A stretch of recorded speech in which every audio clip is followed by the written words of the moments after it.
Daily Mail, front page, practically frothing this morning, this story.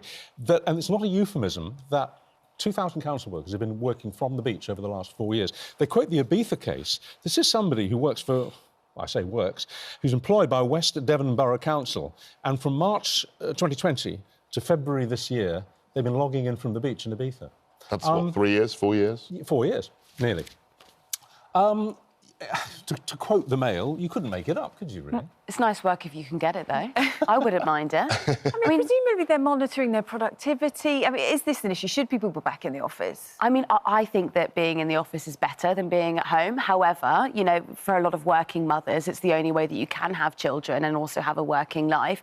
But look, you know, during the pandemic, a lot of these jobs were advertised to people as working from home jobs. Yeah, this isn't home, though. This is the beach. That's right. It's not just Ibiza. I mean, there are people logging in from Australia and Barbados, which I think it's ridiculous. Look, I think it's completely absurd. I mean, I took a very traditional view when I was a minister about working from home. And what was it? There was a big argument in one of the departments I was running, Bays, that, you know, people should work 2 days a week, and I thought that was too few, and I settled on 3 as a minimum, and I thought that was reasonable. 3 in the office? 3 in the office, that's right. And there was a debate about whether it should be 2 or 3. I think the problem with working from home is you don't get to meet colleagues, and you learn from colleagues. I mean, most people, you know, when they're starting out, will learn from senior people who've done the job for longer, and they can talk and engage with them. Whereas if you're working from home and you've just started your first job, it's much harder to learn. And I don't think you're as productive. You don't know as much. Surely local council workers be on site. But yeah, this to me is absurd. But I don't know enough of the details. So they say that this perk is crucial for hiring and retaining staff in a competitive recruitment market. So I suppose their argument is, you know, this is the sort of flexibility that staff are wanting, so they need to make this work in order to keep the staff? Yeah, that's the argument that's given. They always say, look, well, we can't retain staff unless we allow people just to work, not to come into the office. I don't quite believe that, but I'd have to know more about the facts. But I don't see how you can be as productive in Ibiza. But in particular, if you're a council worker, let's say you're head of potholes. Yeah. You can't go out and look and see what the problem is when people ring in and say, we've got a really bad problem. You must come and look at our streets where we live, because you're in Ibiza. They're probably doing back-end work, though, aren't they? It's not like Dominic Raab. I mean, he actually pioneered the working from beach movement, didn't he? It was the fall of Kabul, and he was on the beach, wasn't he, at the time? That's that happened on his holiday. But look, but in regard to office work, we have to know what jobs they're doing in the council. And Richard's quite right. So if you're the head of the potholes, how you could be fixing potholes in Tiverton or wherever it might be from Ibiza is... And you're digging holes in the sand in Ibiza. Yeah, I don't understand But I guess if you're the person that then says, right, I'm managing the pothole situation, I need someone to go out and check them, right, and then you're managing the workforce who fix the potholes... Yeah, but you've got to be on site. I don't know how it works. You know, in terms of local government, if someone's complaining about, you know, a big hole in near the burning bush or the crooked billet, you obviously know mentally where these places are, but you've actually got to go and see the problem. And the idea that someone in charge of this sort of infrastructure, whatever it might be, is in thousands of miles away on a sunny beach is ridiculous. In this particular case, and there are many others, but this is the most extreme example, for 4 years, logging in from Ibiza, well, and the suggestion as long as they're logging in, because I'm not being funny. If you ever tried to phone the council after midday on a Friday, you've got absolutely no chance. If they're picking up the phone from Ibiza, I don't mind. I think it's a problem. I mean, we have to know what this person is nominally meant to be doing. Yeah, I get that. But I can't see... So you think, you know, there should be more transparency on exactly what's going on here? Because actually it says the real figures are likely to be much higher. Many councils failed or refused to answer the Freedom of Information request, so there could be thousands more, actually. Well, it'd be difficult to answer an FOI, wouldn't it, if you were on the beach? In Ibiza on the beach. Yeah. Maybe that's why but honestly, I mean, this is a very serious problem, I think, confronting the country, because I think since COVID, there's been a complete change in the way people approach these things, and I think a lot of it, you know, is leading to bad outcomes. Yes, so from that point of view, though, you know, the world's moved on, hasn't it? Don't we have to make that work? You're right. So there's a balance. I mean, I'm not saying everyone should be, you know, dressing up, you know, to go to work every day, Monday to Friday, like in the old days. But I think it has gone too far. I think there's a balance. Well, I suppose maybe it's partly generational. I noticed that you're more kind of in favour. How old are you, though? You can't ask never me ask that. me. All right, OK. But You're not meant to do that. You're a lot younger than me and him. And Yeah. you obviously see a positive side to it. But I guess I just look back to when I was working, you know, on newspapers and radio. If I'd phoned my editor and said, I'm working from home today, he would have said, yeah, great, we'll keep working from home, You but can not stay for me. there. Yeah, sure. Exactly. I think, but, you know, if you look at the, you know, UK-based, a lot of people actually moved out of the cities because it was unaffordable and they wanted to have families. And so it's good for them to work from home because you've got the competitiveness of having a really good, you know, worker, a good brain who might not be in the city centre, but can still, you know, manage their life alongside work. I mean, I saw this in government. I think lots of different professions have very different approaches to this. There are some jobs, you know, a friend of mine runs a small publishing job, and they're a business, and they're about 10 people, and they all work from home. That works. And they can ping text, you know, by email and that sort of thing. Right. If you're in an engineering business, and I remember talking to people like Sir James Dyson about this, you need people to be working together because you can't construct your little bit of a pipe on your own without seeing how it fixes in with what everyone else is doing. So there are certain professions and certain jobs where you have to work as a team, and, need and that it's much collaboration. better And I do to think come into the office. If you're in public service, which you are as a local council worker, you've got to be on site. I agree. just think I it's a agree. fundamental I agree. principle. You can't be 2,000 miles away. You just can't. No, I agree. I mean, and serve certainly the public. when I was an MP, I mean, we had lots of flooding in my constituency, and you had to go out. Yeah. You had to go out To see it for yourself. See what was it's going on. interesting, this shift, isn't it, though, in sort of attitudes to work. It's on the front page of The Times this morning, rising toll of young adults too ill to work. And it's got this figure that more women under the age of 25 now have long-term sickness than looking after their children full-time. So a decade ago, we saw 250,000 women aged 16 to 24 not working because they were looking after families. That figure is now just over 93,000. And over the same period, the number of women out of work because of long-term sickness has more than doubled from 52,000 to over 117,000. And the figure's even higher, actually, for young men. So there are real worries, aren't there, about the number of young people who actually just aren't working. But isn't that obvious? You know, I mean, women actually can't afford to have children. So let's start there. You know, it's way too expensive. If you look at the way that rents have skyrocketed, owning a house is a pipe dream. Women don't want to have children in those sort of scenarios.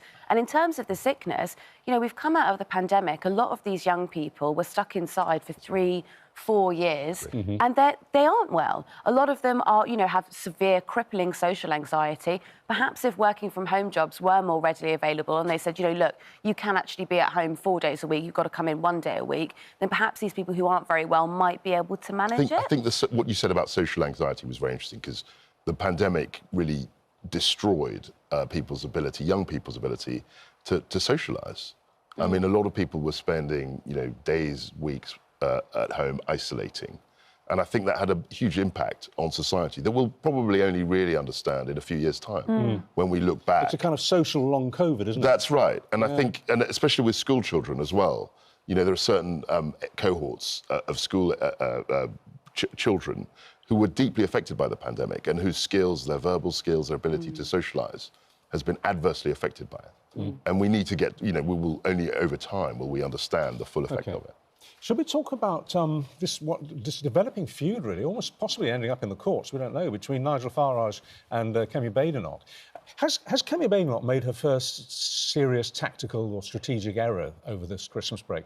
Just for anyone who's not been reading the papers or not been able to get hold of them or watching the news, basically she's accused Nigel Farage and the Reform Party of basically fiddling the membership figures. They announced with huge pride over Christmas that they'd overtaken the Conservative membership figures. They had a larger membership, and she immediately fired back and said, yeah, well, that's because you're cooking the books. It's the way you record these new memberships. They're not real members. He came back in full view of the media and said, here's how it works. Look, tick, tick, tick. These people are real and they are really joining us, and I want an apology or I might sue. Did she do her homework, do you think, before she spoke? It was absolutely amazing, wasn't it? I mean, to say that with your full chest when you're not absolutely certain, whoever advised her on that needs to be fired. But, you know, I mean, this is in a long line now of blunders that Badenoch has done since she's got the leadership. I mean, the first thing was saying that she didn't believe in maternity pay. Then we had, that was before the leadership. Yeah. And then, so okay, again, before the leadership, she also said she was working class because she had a couple of shifts in McDonald's. You know, perhaps Kemi Badenoch isn't very good at thinking on her feet, and which is a quality that you need to have as leader of the opposition. Maybe she's not the right one to lead the Conservative Party. I've seen lots of leaders of the opposition, and nearly all of them have been written off in their time. I remember Keir Starmer. You know, there was no way he was ever going to be Prime Minister. I remember the Hartlepool by-election. He was finished. We won, you know, Boris won, the Conservatives won, and he was dead in the water. So it's far too early to write off Kemi Badenoch. Well, without writing her off, can we talk about what she said? Yeah, sure. So I think that, as Anna suggested, she was advised that, you know, this is a complete hoax, and she probably went straight in for the jugular. Because she does shoot from the lip, doesn't she? She's very combative, and I think that's a good thing. But sometimes, you know, you do get blowback. And the thing Farage is really good at is generating headlines, and I think he's learning this from Donald Trump. Oh, he's playing it like a violin, isn't he? The Trump playbook is you just go, you litigate, you make sure that the fight is written up in every newspaper, and he's prolonging this news story by saying, you should apologise. Or I'll sue you. That's right. And the great thing about that, from his point of view, is that it's a win-win. Because if she apologises, she looks weak. Yeah. If she doesn't, the story carries on. Well, what would you advise her to do then? If you were still in government and she called and said, what do I do here? So there was an old phrase that you probably remember from your childhood, maybe. You shouldn't wrestle a chimney sweep. You shouldn't get involved. You shouldn't get involved directly with someone who's got a real power of generating headlines in this way. And I think she's got to stick to her game. She's got to try and reinvigorate the party. She's got to hold the government to account. No, but what should she do specifically about this? How just carry on? Ignore it? She can't apologise. She can't apologise, even if she's wrong. She can't. I think if she does apologise to him, I think that'll be an act of massive weakness.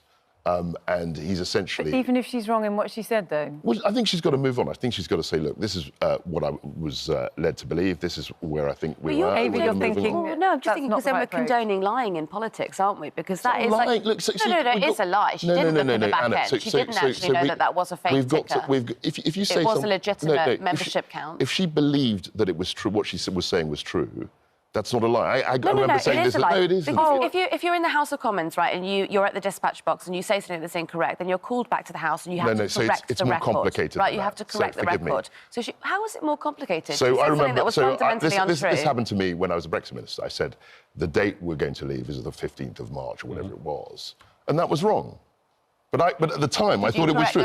When I was on the floor of the House, because at the time when I was on the floor of the House, some people would say, "Sorry, I thought that was right," and at the time, but it's not. Yeah, but the date kept changing. So if you say something with sincerity that you think is right, don't apologise. That it's right. That you're not misleading the House, because at the time you believe it to be true. You say that she should move on, but Farage isn't going to. He's got his teeth sunk in her now, hasn't he? He's basically saying, you're wrong. You accuse me of fiddling the books. That's factually wrong. You have to apologise or I will sue you. So he isn't moving on. So I think the story will move on. I think we're going into the new year. Okay. I think a lot of things will reset. You'll think I've had enough. But do you think this is why people don't like politicians, because they don't know when to say they were wrong and apologise? No, I think there are lots of reasons why people don't like... I think she's got a really good point, actually. I think there are lots of reasons why people... So, you know, the classic example of this was the waspy women. If you campaign on one thing in opposition and then do the opposite when you get into government 3 months later, I can see that undermining, trust in politics. But there are many times as a politician when you're in the floor of the House or you're being in the media, and you say something because you believe it to be true, and it doesn't, but and it isn't true. It's a good one because that actually affected real people. It did. Whereas this is just an ephemeral political Christmas row. This is there's a lot of theatrics. Yeah. As I say, I think Nigel Farage has learnt a lot from Donald Trump. Yeah. And he can stage these fights. Well, he's having a great Christmas, isn't he? To great effect. I mean, 2 polls out. One of them saying that if there was an election tomorrow, Farage's Reform Party would take 67 seats on Labour. Would emerge as the 3rd largest party. Yeah. Look, sorry. No, go on. I just think we're in extraordinary times. I mean, none of the viewers have seen anything like this. You've got 3 main parties that are all roughly around 25%, give or take, and it's very interesting to see what will happen. I think the 2-party system will re-emerge, probably Conservatives and Labour, but that's not guaranteed. I'm not sure that it will. I think that we're looking at the moment at Reform and Labour. Well, whatever... So Labour winning the next election. But look at most of the seats in the last election as well, where Reform were chasing Labour on a lot of them, and, the Conservatives aren't offering anything that's of interest to people. They're not offering anything different. Kemi has not been able to reinvigorate the party, and I actually don't think she will be able to in the next 4 years. Labour are not going after young people. That's the hardest group to get out to go and vote, and Nigel Farage is. part of that membership, that ticket that went over, some of those were young people. They're offering a special package for young people. I think it's £10 and you can join for life. That sort of blue sky thinking is how you will win an election. And what if he gets 100? What if he does get, as has been widely reported, up to $100 million? He won't get 100 million. I can guarantee that. So I think what Musk is doing, I think they're trolling, as they often do in Trump land. They're trolling the media. So he's saying 100 million. Everyone's fixated on that. In the end, he might give them quite a large amount of money, as in 5 million or 7 million. That would help, wouldn't it? It would help a lot. But because everyone's fixated on the 100 million, the actual reality won't be a story.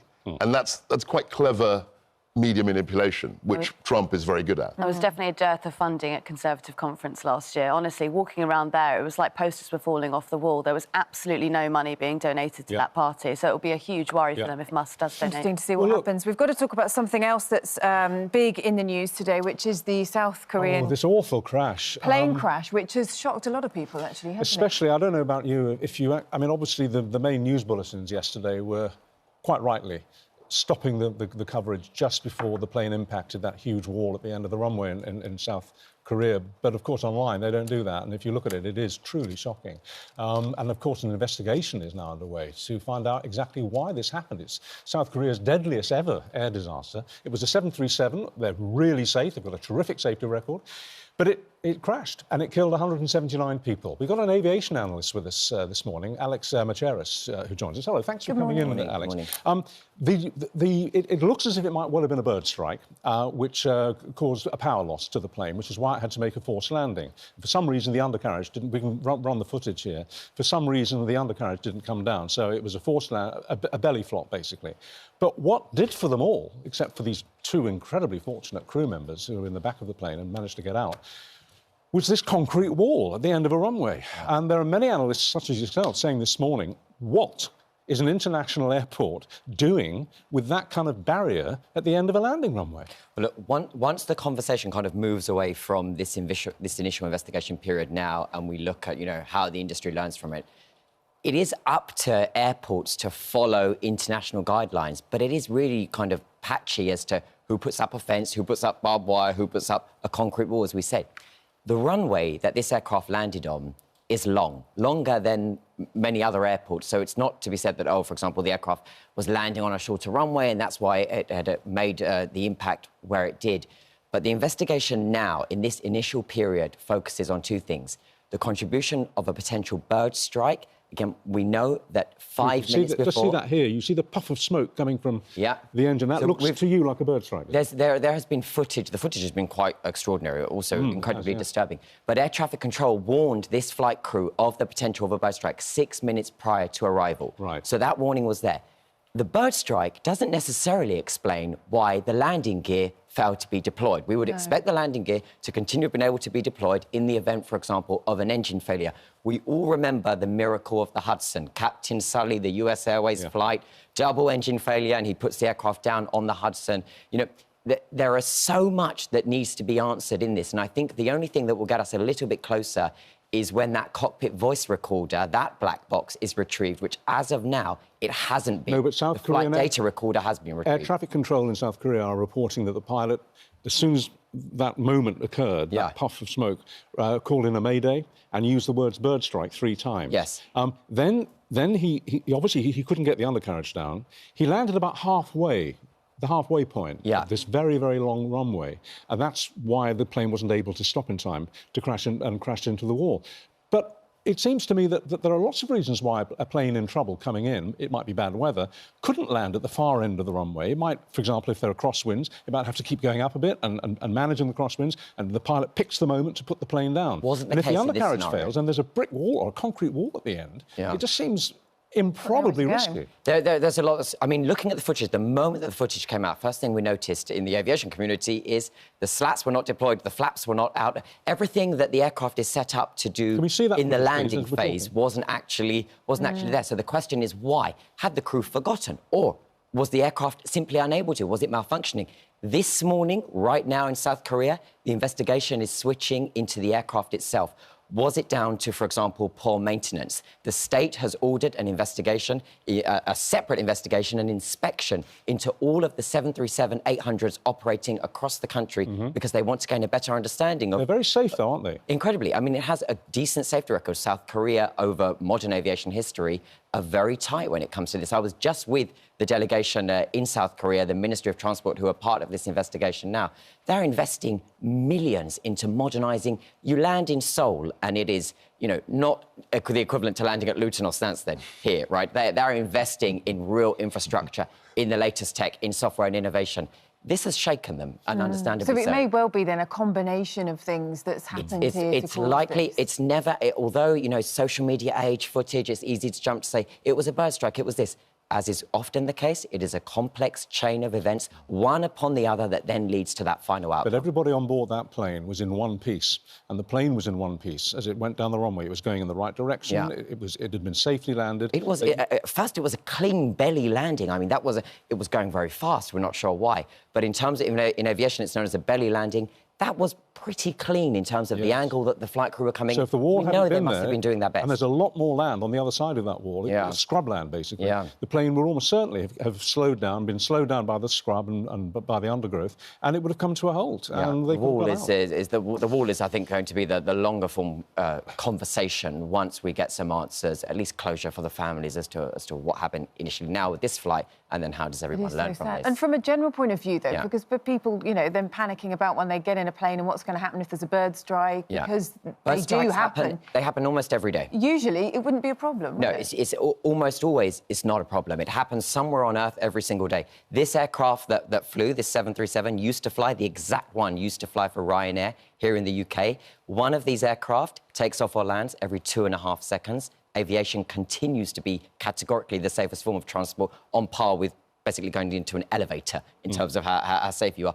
So, you know, we talk about these things because the industry learns from them. They are incredibly rare. At the same time, this is not something that we would have expected to have happened in 2024. It's been a remarkably safe year for aviation. It's sad that this has happened in these last few days. Well, of course. And when we see of course, there have been 2 crashes over Christmas. There was the other plane that seems to have been down by anti-aircraft fire, Russian fire. You see those images over the space of 2 or 3 days. It's quite disquieting. Right, and social media is full of people saying, what is happening with the world and is aviation safe or whatever? We're seeing some very, very, very isolated incidents. The Azerbaijan-Russia thing, total separate thing, seems to be linked with something a little more political with our anti-missile defence system, and that's ongoing. But the two shouldn't be linked. They're entirely separate. Aviation continues Well, to be thank you for your incredibly safe. expertise this morning. We appreciate it. I mean, meanwhile, looking at sort of flight situations back here, we were talking earlier about the fog causing all sorts of disruption, and now we've got this storm on the way, so it seems it could be an interesting new year weather-wise, couldn't it, for people who are making plans? I'm terrified after listening to that. I don't want to get on a plane. I'm done now. That's it. That's me done. I think the point Alex made is, you know, the flights take off every second, every day. It's a safe form of transport. I mean, it's much safer than being in a car, statistically. Much safer. Well, that's interesting, about the same level as getting in a lift, which, you know, you don't... I don't get in those either. Oh, no, just Really? I'll tell you what you're not safe from, though. I mean, I was railing about this before Christmas. That, I mean, there's a... I won't name it. There's a big chain store near me that was had its Christmas decorations up in mid-August, right? Now, apparently, customers at Sainsbury's, Morrison's, Co-op, Tesco and Asda have reported seeing Easter eggs on I think sale that's insane. already. That's insane. For those people who want to get prepared in life. No, it's crazy. Yeah. But this happened with Christmas. I mean, you know, Christmas used to start essentially in December. That was when all the marketing. Exactly, and now it's, you know, end of October.